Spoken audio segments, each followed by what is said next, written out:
नमस्कार, ANB news देख रहे हैं आप और मैं हूं आपके साथ हितेंद्र। मध्य प्रदेश के दमोह में उपचुनाव को लेकर के सियासी घमासान मचा हुआ है।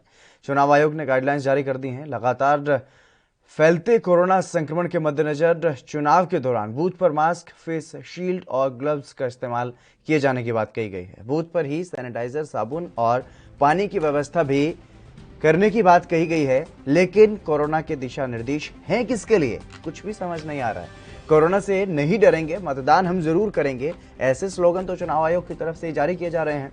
वहीं सीएम शिवराज बाकी शहरों में लॉकडाउन और नाइट कर्फ्यू जैसे फैसले ले रहे हैं, लेकिन दमोह में चुनाव प्रचार जारी है।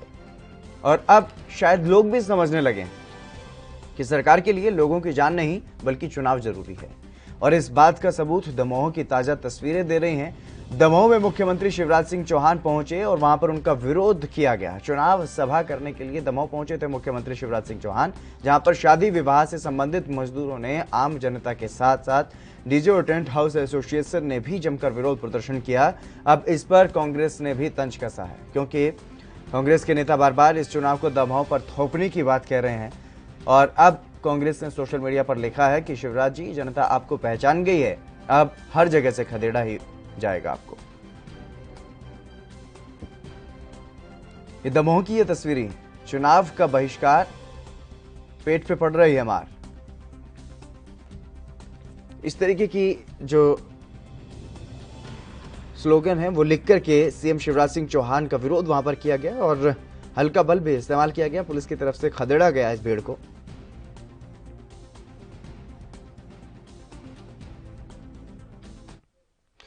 इस मुद्दे पर चर्चा करेंगे, लेकिन उससे पहले रुक करेंगे इस वक्त की बड़ी खबर की ओर। एक बड़ी खबर सामने आ रही है महाराष्ट्र से। ये बड़ी खबर, मुंबई में एनसीबी की बड़ी कार्रवाई। ये बड़ी खबर आपको बता रहे हैं, 2 ड्रग्स तस्करों को पकड़ा गया है। लगातार मुंबई में एनसीबी की तरफ से कार्रवाई की जा रही है। महाराष्ट्र में बड़ी मात्रा में ड्रग्स भी बरामद की गई है इन दोनों के पास से। एक तस्कर देने वाला था पुलिस भर्ती की परीक्षा, पुलिस में भर्ती होना चाहता था एक ड्रग्स तस्कर। महाराष्ट्र से ये बड़ी खबर सामने आई है। मुंबई में एनसीबी की तरफ से बड़ी कार्रवाई की गई है। 2 ड्रग्स तस्करों को पकड़ा गया है। 2 लोगों को गिरफ्तार किया गया है नशा तस्करी के आरोप में। और इनमें से एक के बारे में ये जानकारी मिल पा रही है कि एक पुलिस की भर्ती के लिए तैयारी कर रहा था। बड़ी मात्रा में दोनों से ड्रग्स जो है वो बरामद किया गया है। ये बड़ी खबर आपको बता रहे हैं। एनसीबी की तरफ से लगातार इस तरीके की कार्रवाई जो है वो की जा रही है। सत्यप्रकाश सोनी हमारे संवाददाता हमारे साथ जुड़ गए अधिक जानकारी के साथ। सत्यप्रकाश, क्या कुछ जानकारी? 2 ड्रग्स तस्करों को पकड़ा गया। जी देखिए हितेंद्र, लगातार एनसीबी ड्रग्स मामले में जांच कर रही है। ऐसे में सुशांत मामले को लेकर जिस तरह से जांच की जा रही थी, ऐसे में एक बार फिर से एनसीबी सक्रिय हुई है और 2 ड्रग्स पेडलर को गिरफ्तार किया है। जानकारी मिली कि मलार सहित मलार के बाद जो है मुंबई के कई अलग अलग इलाकों से छापेमारी की गई थी। छापेमारी में 2 ड्रग्स पेडलर को गिरफ्तार किया गया। फिलहाल ये जानकारी मिल रही है कि ये जो छापेमारी की गई है वो कहीं कहीं जो एक्टर पकड़े गए हैं अयाज खान, उनकी निशानदेही पकड़ा गया। फिलहाल जानकारी मिल रही है कि तमाम जो उनके साथ जो उनके साथी थे और काफी लोग फरार भी हो गए हैं और कई बड़ी मात्रा में जो है ड्रग्स भी बरामद किया गया। जी सत्यप्रकाश, इसके अलावा क्योंकि जिस तरीके से एजाज खान की जब से गिरफ्तारी हुई है, लगातार सक्रिय रूप से एनसीबी की तरफ से छापेमारी की जा रही है और इसी दौरान आप ये बता रहे हैं कि 2 नशा तस्कर पकड़े गए हैं। कौन सी जगह से और कितनी मात्रा में इनके पास से नशा जो है वो बरामद किया गया? देखिए मलार परेल और सांताक्रूज इलाके में छापेमारी की गई है। 2 लोगों की गिरफ्तार भी किया गया है और इस पूरे मामले में ड्रग्स भी बरामद किया गया। लिहाजा अब एनसीबी को एक के बाद एक नए नए इनपुट मिल रहे हैं। इसी इनपुट के आधार पर एनसीबी लगातार कार्रवाई कर रही है, छापेमारी कर रही है। इनके संबंध किससे बताए जा रहे हैं सत्यप्रकाश? देखिए बॉलीवुड इंडस्ट्री में जिस तरह से ड्रग्स का जाल पूरी तरह से फैला हुआ है, उसमें कहीं न कहीं लिंक जो है बॉलीवुड के तमाम बड़े सितारे और उसके बाद टीवी एक्टर के जो छोटे मोटे कलाकार होते हैं, क्योंकि लॉकडाउन के बाद पिछले 1 साल से लगातार रोजमर्रा की जिंदगी से जीने वाले तमाम जो सीरियल एक्टर है, जो कहीं कहीं जिंदगी से लड़ते हैं, उनको कोई रास्ता नहीं था। लिहाजा ड्रग्स का सपोर्ट लेकर अब जो कहीं कहीं बॉलीवुड इंडस्ट्री में ड्रग्स सप्लाई करते हैं। एजाज खान की गिरफ्तारी के बाद तमाम बड़े अहम सुराग मिलने लगे हैं। इसको आधार पर लगातार एनसीबी छापेमारी कर रही है, जिसमें ये 2 ड्रग्स पेडलर को गिरफ्तार किया गया। ये दोनों आरोपी कहाँ के रहने वाले बताए जा रहे हैं? फिलहाल इस तरह की जानकारी एनसीबी ने नहीं दिया है, लेकिन ये मालूम जानकारी मिली है कि ये भी जो 2 पकड़े गए हैं वो बॉलीवुड में टीवी सीरियल में कहीं न कहीं कैमरामैन बतौर जो सपोर्टिंग एक्टर के तौर पे काम करते थे। तो जिस तरीके से जो बॉलीवुड से जुड़े हुए लोग हैं, जो फिल्म इंडस्ट्री से जो जुड़े हुए लोग हैं, वो ही ज्यादातर इसमें पाए जा रहे हैं, सत्य प्रकाश। देखिए, बॉलीवुड इंडस्ट्री एक ऐसी इंडस्ट्री है जहां पर हर शख्स जो है ड्रग्स का सेवन करता है, चाहे बड़ी मात्रा में चाहे छोटी मात्रा में। ऐसे भी एनसीबी को लगातार जो इनपुट मिल रहा है उसी आधार पर छापेमारी भी की जा रही है। लगातार छापेमारी में इस तरह के इनपुट मिल रहा है और लगातार छापेमारी भी जारी है, लिहाजा एक के बाद एक कड़ी भी जुड़ रही है। ऐसे में एनसीबी चाहती है कि बॉलीवुड में जिस तरह से लगातार ड्रग्स की चेन लगी हुई, उस चेन को किस तरह तोड़ा जाए और आखिरी अंजाम तक पहुंचा जाए। जी सत्य प्रकाश, तमाम जानकारी देने के लिए बहुत शुक्रिया आपका। चलिए, हम बात कर रहे थे मध्य प्रदेश में उपचुनाव को लेकर के। दमोह में उपचुनाव होना है और वहां पर जिस तरीके से चुनाव प्रचार किया जा रहा है, अब सीएम शिवराज सिंह चौहान भी वहां पर चुनाव प्रचार करने के लिए पहुंचे थे, लेकिन उनका विरोध जो है वो वहां पर देखने को मिला है। इसी पर ज्यादा जानकारी के साथ गणेश तिवारी हमारे संवाददाता हमारे साथ जुड़ गए हैं। गणेश, क्या कुछ जानकारी है, क्या कुछ नाराजगी लोगों में देखने को मिल रही है फिलहाल वहां पर? निश्चित तौर पर देखिए हितेन, जिस कदर जो है कोरोना मध्य प्रदेश में हावी है, लगातार आंकड़े बढ़ रहे हैं और ऐसे में मध्य प्रदेश के इकलौते जिले अगर दमोह की बात करें जहां पर उपचुनाव होना है, वहां पर भारी भीड़ देखना, सब जगह पूरा प्रदेश बंद है। कहीं 7 दिनों का, कहीं 9 दिनों का लॉकडाउन है, कहीं नाइट कर्फ्यू है। जी, संपर्क टूट गया, फिर से जुड़ने की कोशिश करेंगे, लेकिन ये तस्वीरें आप साफ तौर पर देख सकते हैं, ये अपने आप में सब कुछ बयान करने के लिए काफी है। सीएम शिवराज सिंह चौहान वहां पर पहुंचे चुनाव प्रचार करने के लिए और बाहर हाथ निकाल करके शायद वो अभिवादन स्वीकार करते हुए दिखाई दे रहे हैं, लेकिन ये मामा जी, ये अभिवादन नहीं, ये विरोध है।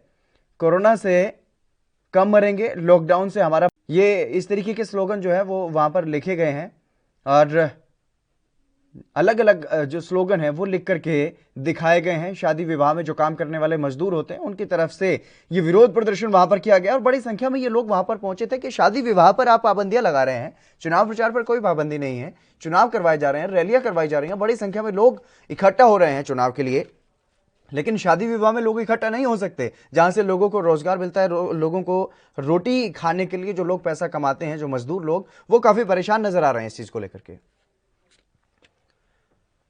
गणेश तिवारी एक बार फिर से हमारे संवाददाता हमारे साथ जुड़ गए हैं। गणेश, क्योंकि जिस तरीके से वहां पर ये जो लोग जो रोजमर्रा के काम के लिए अपना ढूंढते हैं, इधर उधर काम ढूंढते हैं, शादी विवाह में जाकर के इनको जो वहां पर मजदूरी करते हैं उनसे इनका घर चलता है, और अब ऐसे में कई अलग अलग जिलों में, अलग अलग शहरों में लॉकडाउन तक लगाया गया है, नाइट कर्फ्यू लगाया गया है, लेकिन दमोह में सब कुछ छूट है।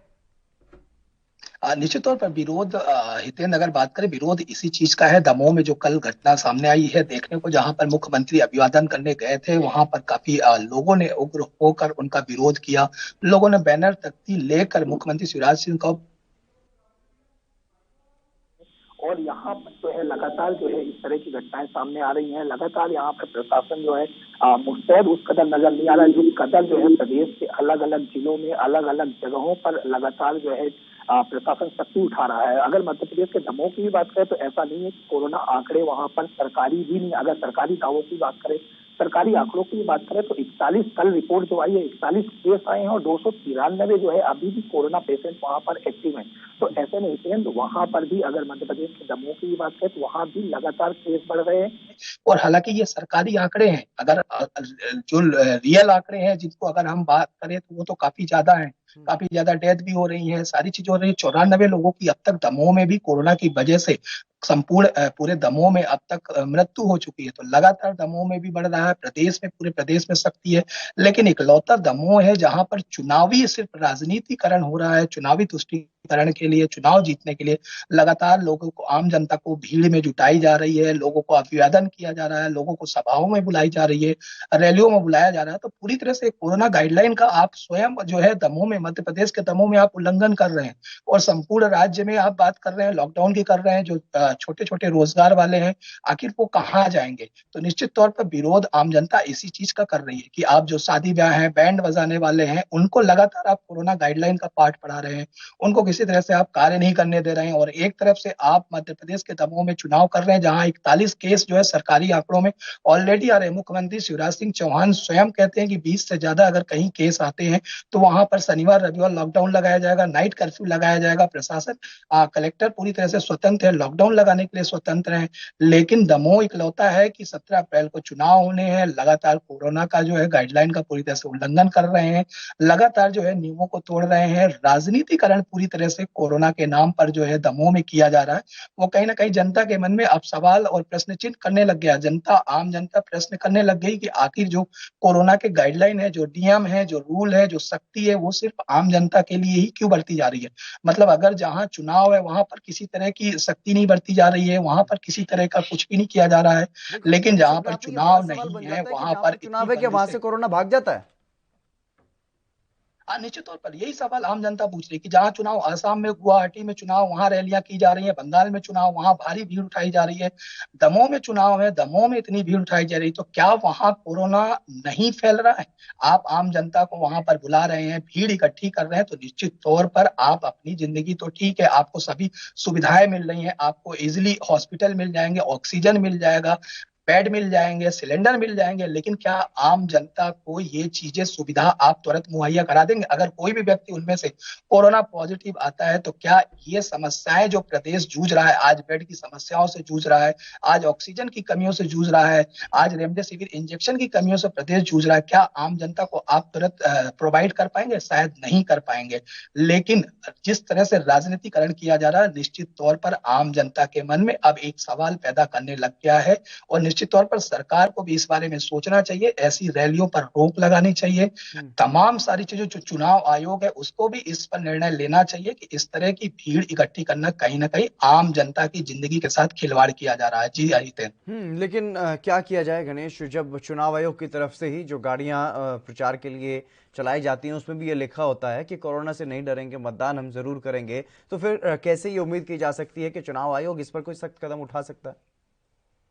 निश्चित तौर पर उम्मीद करना बेहतर है, क्योंकि अगर उम्मीद की जाती तो अभी तक चुनाव जो है वहां पर टाल दिए जाते, इस तरह की भीड़ पर पाबंदियां लगा दी जाती, और कई राजनेताओं पर भी जिस कदर विपक्ष पर लगातार जो है केस मढ़ दिए जाते हैं कोरोना गाइडलाइन का उल्लंघन करने पर। अगर कोई भी शादी ब्याह में ज्यादा लोग एकत्रित कर लेता है तो उसके घर पर उस पर कार्रवाई हो जाती है। होटलों पर 4 से 10 लोग बैठ जाते हैं तो वो होटल सील हो जाता है। तो निश्चित तौर पर अगर इस तरह से चुनाव आयोग भी सख्ती उठाता तो अभी तक कई राजनेताओं के खिलाफ कार्रवाइयां हो जाती, लेकिन किसी तरह से कोई कार्रवाई अभी तक नहीं दिखी। तो जिससे साफ संदेश यही जाता है कि जब जिसकी सरकार उसके हम, यही रवैया चल रहा है। और यही वजह है कि प्रशासन, और पूरी तरह से जो है प्रशासन भी विफल नजर आता है इन राजनेताओं के सामने।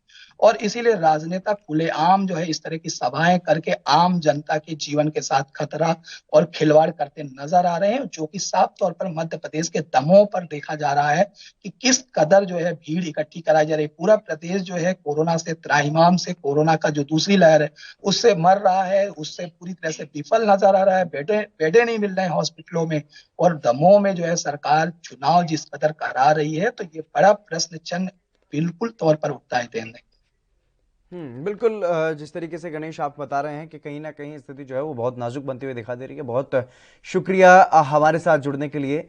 लेकिन लगातार जिस तरीके से वहां पर मामले बढ़ रहे हैं और अन्य जगहों पर भी लगातार जिस तरीके से वहां पर कार्रवाई की जा रही है, लॉकडाउन लगाया जा रहा है, नाइट कर्फ्यू लगाया जा रहा है, लेकिन दमोह में ऐसा कुछ दिखाई नहीं दे रहा है। रमन खत्री हमारे साथ जुड़ गए हैं भारतीय जनता पार्टी से। खत्री जी, आपका स्वागत है एनबी न्यूज पर।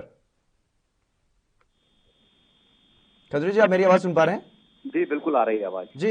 लेकिन जिस तरीके से सवाल ये है सर, क्योंकि जिस तरीके से मध्य प्रदेश में अलग अलग जिलों में, अलग अलग शहरों में कार्रवाई की जा रही है, लॉकडाउन और नाइट कर्फ्यू जैसे फैसले लिए जा रहे हैं, दमोह में ये सब कुछ क्यों दिखाई नहीं दे रहा है सर? नहीं एतन जी, ऐसा है कि दमोह में चूंकि उपचुनाव है, सारे लोगों को मालूम है, और यहाँ पर लॉकडाउन का फैसला निर्वाचन आयोग को लेना था। मध्य प्रदेश शासन ने अपने स्तर पे जहां जहां तक हो सकता है, जहां चुनाव नहीं है वहां सारी जगह लॉकडाउन किया है, परंतु यहाँ का फैसला निर्वाचन आयोग को लेना था। और निर्वाचन आयोग ने 17 तारीख के चुनाव के बाद लॉकडाउन करने की बात कही है। तो ऐसे में हमारे मध्य प्रदेश शासन का कोई निर्णय इसमें नहीं है, क्योंकि पूरा निर्णय निर्वाचन आयोग को लेना है।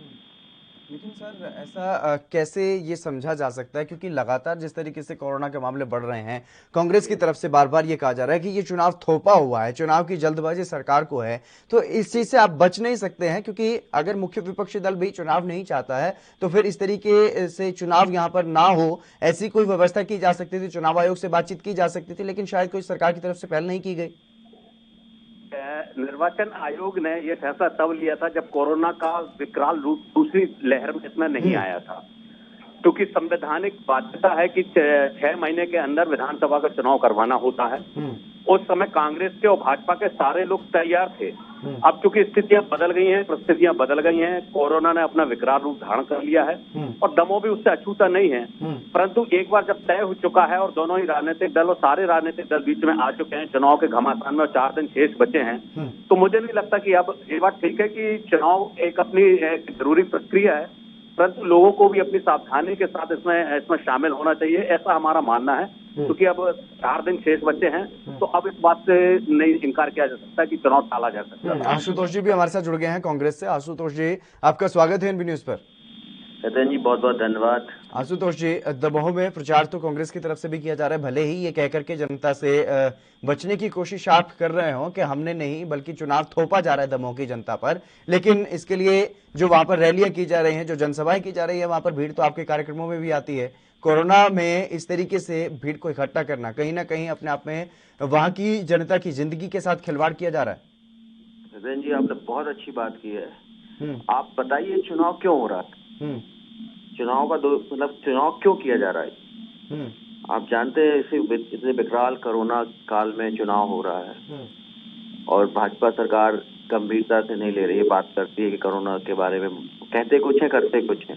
वो तो सर चुनाव आयोग पर छोड़ रहे हैं ना फैसला, कि चुनाव आयोग को फैसला लेना चाहिए था। छोड़ तो रहे, पर आप देखिएगा कि पूरा मध्य प्रदेश दमोह में है। ठीक है, हमारे बड़े बड़े नेताओं ने भी कहा है कि हमको कोरोना के बचाव के साथ करना, और हमारे अभी दिग्विजय सिंह जी यादव जी, कमलनाथ जी, सभी ने कहा छोटी छोटी रैलियां करेंगे, ज्यादा वैसा नहीं करेंगे, उनका सबका यही कहना है। पर ये चुनाव हो रहा है, इसका पूरा कारण भाजपा है। तो कोरोना काल में और कोरोना के गाइडलाइन का पालन नहीं किया जा रहा है, मतलब पूरे प्रदेश में। और अगर आप देखेंगे ये स्थिति निर्मित क्यों हुई है, आपके पास भाजपा के भी लोग होंगे, उनसे पूछिए ये स्थिति निर्मित क्यों हुई चुनाव। अभी आपने देखा होगा कि महाराष्ट्र में भी एक चुनाव होना था उनके मुख्यमंत्री जी का, पर उन्हें चुनाव ना होकर फिर उन्हें विधान परिषद से लाया गया था। पर मैं इसका दोषी भाजपा को मानता हूँ। जो चुनाव हो रहा है जनता के साथ, जनता के स्वास्थ्य के साथ खिलवाड़ हो रही है।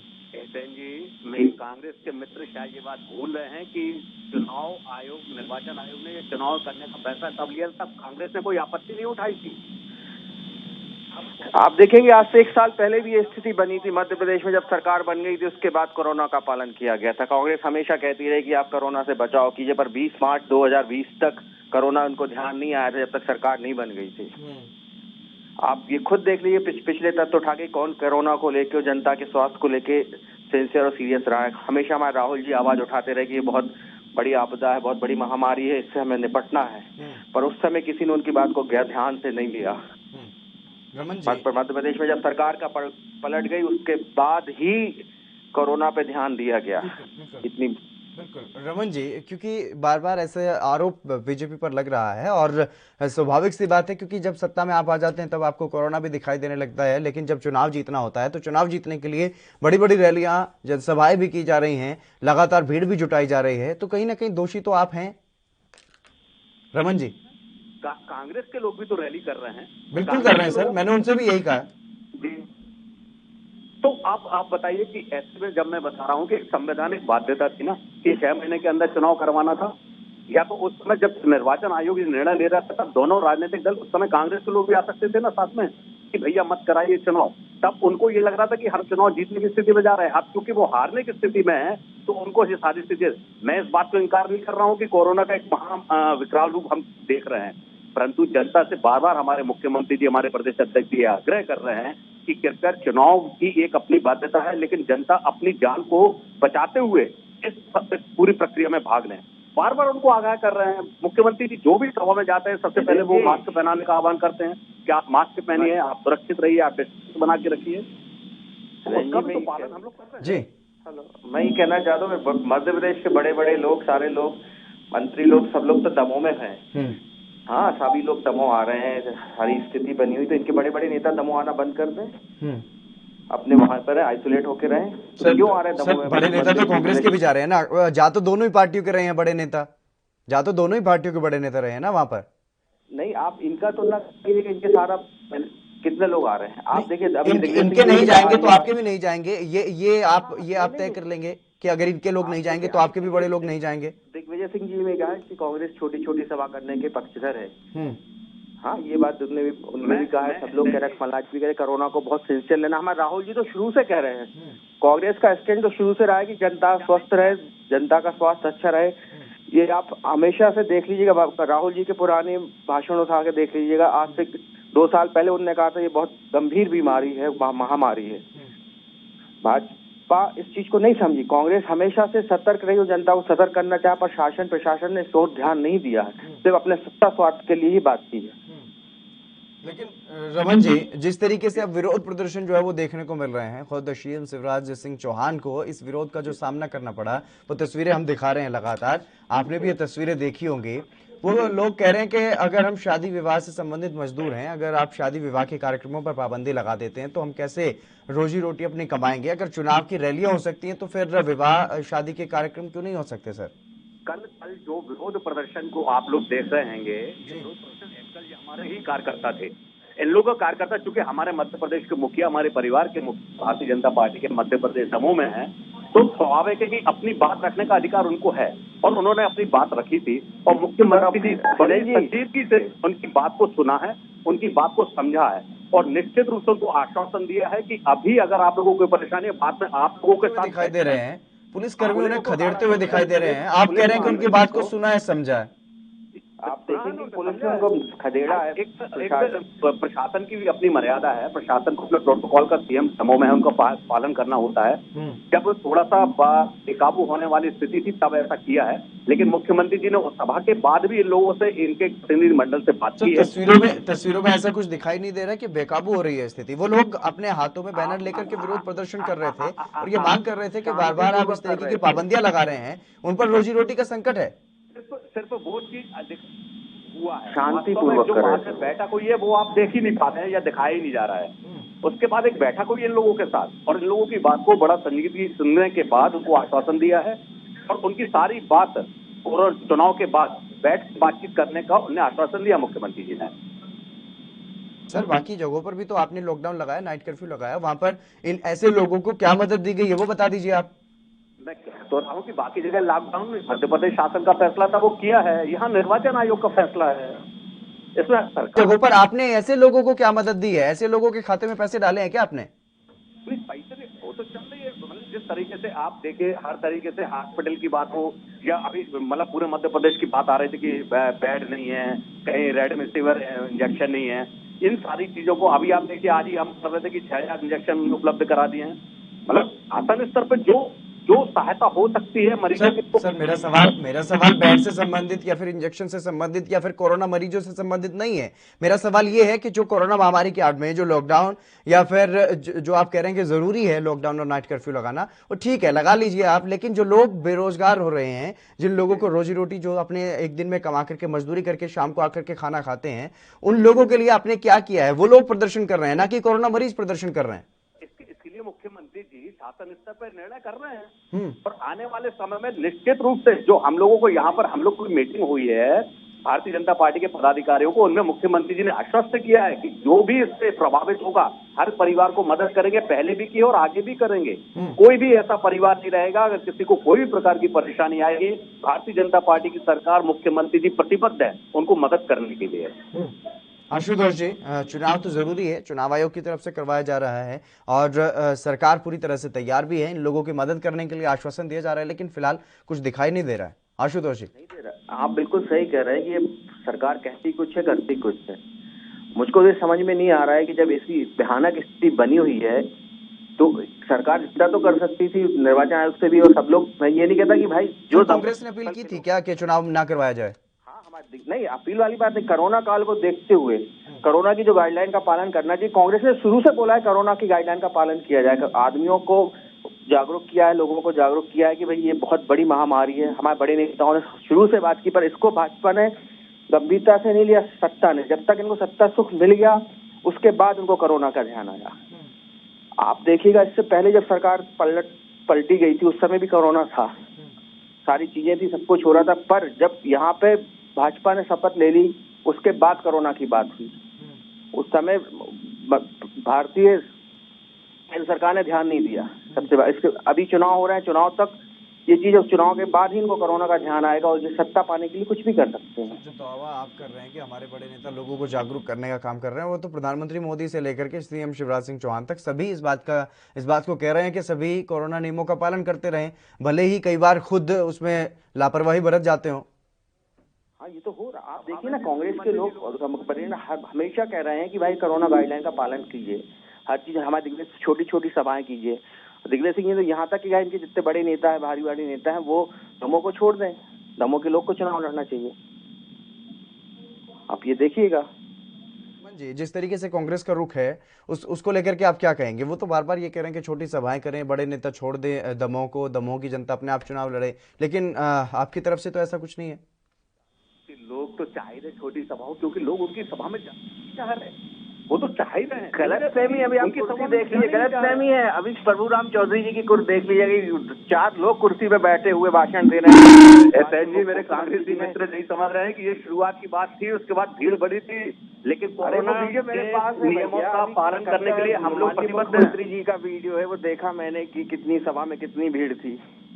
आपने वो शुरुआत की वाइट देखी है, बात की नहीं देखी। देख लीजिएगा, सांझ को आंच नहीं होती रमन जी। 2 तारीख को पता चलेगा, 2 तारीख को बिल्कुल चलेगा। आप बिल्कुल दमोह की जनता बिल्कुल सत्य के साथ है। दमोह की जनता बिल्कुल, दमोह की जनता सरकार के साथ है, सत्य के साथ किए जा रहे हैं, लेकिन उन लोगों के लिए कोई ऐसी प्लानिंग नहीं है, चुनाव आयोग की तरफ से भी कुछ इस तरीके की रणनीति तैयार नहीं की गई, या फिर शायद ऐसा लगता है कि राजनीतिक लोगों के सामने सब कुछ, जो सारी व्यवस्थाएं वो ढीली पड़ जाती हैं, कि ये व्यवस्थाएं होती बाकी आम लोगों के लिए हैं।